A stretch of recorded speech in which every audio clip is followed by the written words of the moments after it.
And now, BX Forever presents another RPG deep dive.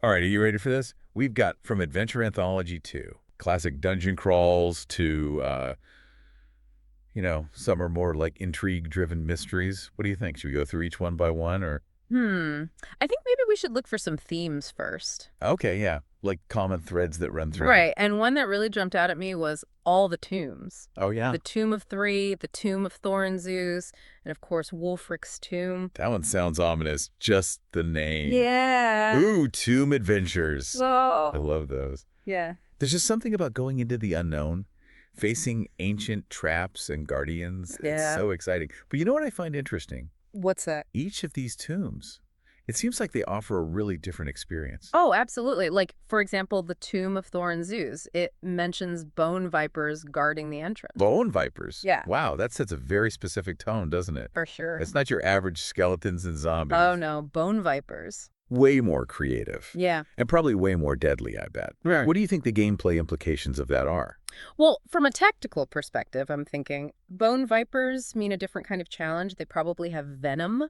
Oh, right. So players would need those saving throws to avoid being poisoned. And they're serpentine. So that makes- harder to hit with, like, your typical weapons, so you'd need to get creative. I see. This is what I love about these deep dives. We're Yeah. not just looking at the surface. We're like getting down into the nitty-gritty, thinking about the details and how they affect the gameplay Yeah, and the player experience. exactly. And if we compare that to, say, Wulfric's tomb, the description really focuses more on the atmosphere. Crumbling statues, this pervading sense of evil. Mm. That's a different kind of challenge. Maybe more psychological, players' fears and anxieties. Okay, now you're just trying to scare me. Crumbling statues, forgotten gods. I can already picture it. Yeah. Flickering torches, eerie whispers. But there's this one detail that really stood out Oh, to me. yeah. What's that? The sparrow egg, said to contain some powerful evil. A sparrow egg, huh? It's so specific and weird. Why a sparrow egg? Yeah, I thought that too. It's like a clue.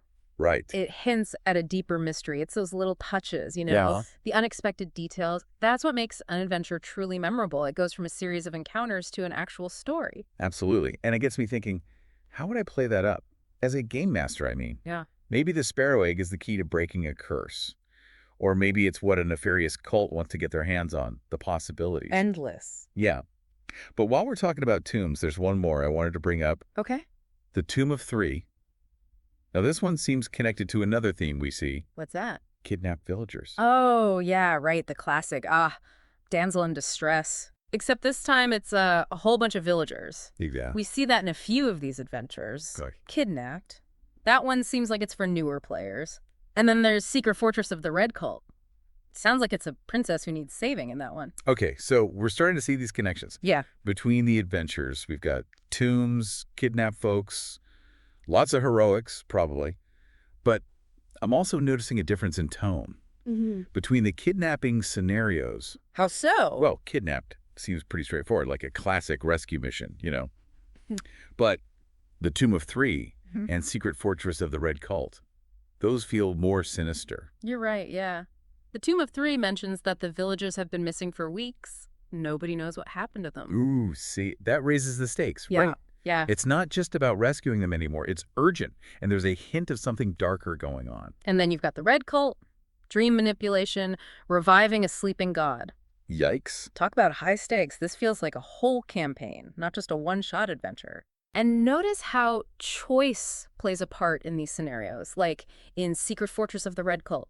The player's actions, what they do, it could determine what happens to the princess and what the cult manages to do. It's not just fighting monsters. You're making decisions that change the game world. It's about player agency, like you Mhm. were saying before. It's not just following a script. Right. Your choices actually shape the narrative. Yeah. And that's what makes tabletop role-playing so engaging. Absolutely. But before we get too focused on rescuing princesses and fighting cults, there's another type of adventure in this anthology. I think we should talk about it. Okay, what is it? It's those adventures that are less about Less about delving into the darkness and more about, well, more about clearing the countryside. Okay. Like the Dungeon of Kairos, Well, the raid on Aquila Tower, even the temple at Hillman Point. right. That. Protecting the innocent from more immediate threats. Exactly. Local problems. And it's interesting how these adventures, they might seem simpler, at first glance, but they can still be challenging for players. Oh, I totally agree. Take the Dungeon of Kairos, for instance. It's a classic dungeon crawl. Yep. But there's this trap, right, with a falling stone block. Oh, yeah. And you need a saving throw to avoid getting squished. I love that. Those moments, It's not just about rolling the dice. It's about your character's reflexes, their luck, maybe their agility, all coming together in that split second. Yeah, and that's where the role-playing gets really good. Right. Do you try to dodge the block? Do you push your friend out of the way? Or do you just freeze up? Oh, man. The mechanics are there, but it's the player's choices that really bring the scene to life. Absolutely. And let's not forget the atmosphere. The dungeon is in this crumbling castle with rumors of hidden treasure. It's like a classic fairy tale. The hero has to face their fear to get the reward. Speaking of rewards, this anthology does not hold back on the treasure. Oh, no, it does not. From the silver chalice in Kairos dungeon to the platinum-plated clasp on the head ghoul Wait, hold on. in the temple at Hillman Point, Oh. to the golden crown of Wolf Frick, it's incredible. Platinum clasp on a head ghoul. That's creepy A&D valuable. What does that tell us about this setting? Was this ghoul-like some high-ranking priest? Right. What's the story behind the loot? I love that perspective. It reminds us that even the smallest details, they can spark the imagination and lead to new stories. That's what I love about this anthology. It's not just about stats and challenges. It's about giving you those seeds of inspiration that a good game master can use to make a really engaging experience. Right. Okay, but we can't talk about treasure without mentioning the Dragon's Hoard. Of course. Classic fantasy trope. Now, there aren't any actual dragons in this anthology, Right. but there is that sense of epic wealth, especially in the Tomb of Thorn Zeus. This warlord, he knew how to live. He did. And he knew how to die in style, apparently. Absolutely. And it makes me think about the strategic choices players might face. Do they go straight for the most valuable items? Or do they focus on the magical gear? The things that will help them survive. The treasure adds another layer to the decision-making. Yeah, I like that. And speaking of complexity, let's not forget the Bear Dungeon. Oh, yes. It sounds almost whimsical at first, but then you realize it's anything but. It's the twist, isn't it? Yeah. The mundane becomes extraordinary. And it starts with such a simple premise. Hmm. Investigating a bear stealing honey. Classic. Right. But then they follow the bear's trail, and they find this entrance to this huge underground complex. What's in there? Who knows? We don't know. That's up to the game master. It's brilliant. The game master can make it their own. Exactly. Do they fill it with goblins and traps? Or maybe it's something more unexpected, like a lost civilization of intelligent bears. Okay, now that's a good idea. Intelligent bears. I'm already brainstorming a campaign around that. Uh-huh. But it does make me think about all the different creatures we see in this anthology. Oh, yeah, there's a lot. We've got everything. Skeletons, ghouls, giant robber flies, cockatrices, even a juvenile flame salamander. It's a whole bestiary. And each creature offers a unique challenge. Right? And it's not always about combat. Maybe you need to negotiate with a group of goblins. Or outsmart a cockatrice. Or maybe you encounter a hangman tree.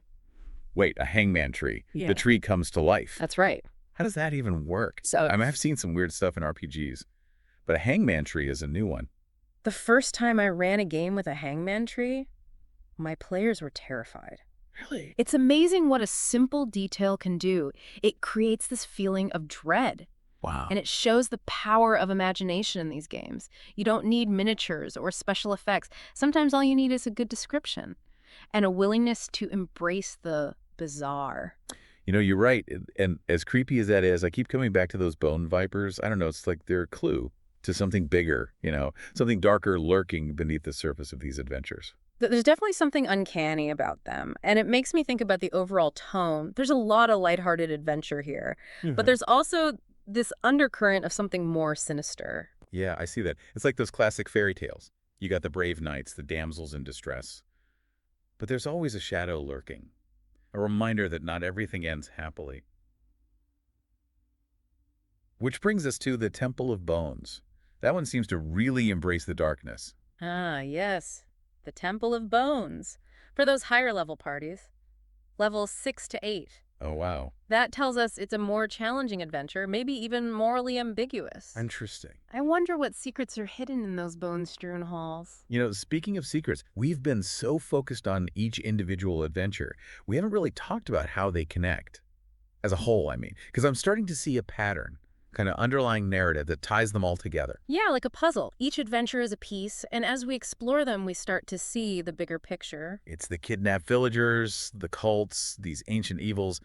It all feels connected somehow. I think so too. It's Yeah. subtle, but there's this feeling of things escalating.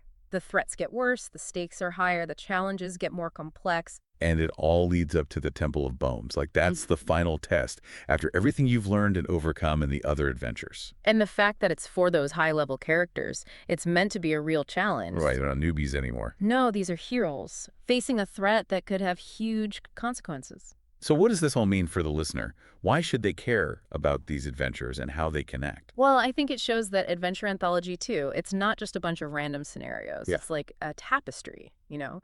Each story builds on the last one. It's an invitation to create this epic campaign where your choices matter and the world feels alive. It's like you're not just playing a game. Your characters start out maybe rescuing some villagers, but then they uncover this huge conspiracy. Right. They face these incredible challenges. And in the end, they could become legends. The heroes who save the world. And the best part is, it's all up to your imagination. The book gives you the framework, the basics, but you and the other players, you bring it to life. Right. You decide how your characters react, how they interact with each other, and ultimately how their actions shape the world.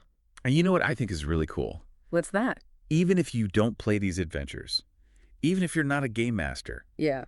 just reading through them, like we're doing, it can spark your own creativity. It's true. It's like a lesson in storytelling. Yeah? You see how a simple idea, like a kidnapping, can turn into this complex narrative with all these layers and twists. You learn how to create suspense, how to build tension, how to make the players feel like their choices matter. So it doesn't matter if you're a game master, or someone new to RPGs, or just someone who loves a good story. Adventure Anthology 2 has something for everyone. It does. And when you're reading through these adventures, I want you to think beyond the mechanics, beyond the stats and the dice rolls. Okay. Imagine yourself in those worlds. Feel the chill of the tomb, the weight of your sword, the thrill of not knowing what's around the corner. Let your imagination go wild. Picture the landscapes, the creatures, the treasures. Yes. Hear the clash of steel, the roar of a bone viper, the cheers of your friends when you win a tough battle. Because that's what it's all about. Creating a shared experience, using imagination, and working together to tell a story. And Adventure Anthology 2 gives you the tools to do that. So, to wrap things up, what's the big takeaway from our deep dive? You've got this amazing resource, Adventure Anthology 2. It's full of exciting adventures, incredible creatures, and so much potential for great storytelling. But don't just read it, experience it. Yes. Gather your friends for a game, or let your imagination run wild. Let yourself be transported to these worlds, feel the thrill of adventure, and discover the magic of tabletop role-playing. And we want to hear about your adventures. What are some of your favorite fantasy settings? What kind of creatures make you want to grab your dice and play? Share your stories. Keep the adventure going. And until next time, happy gaming.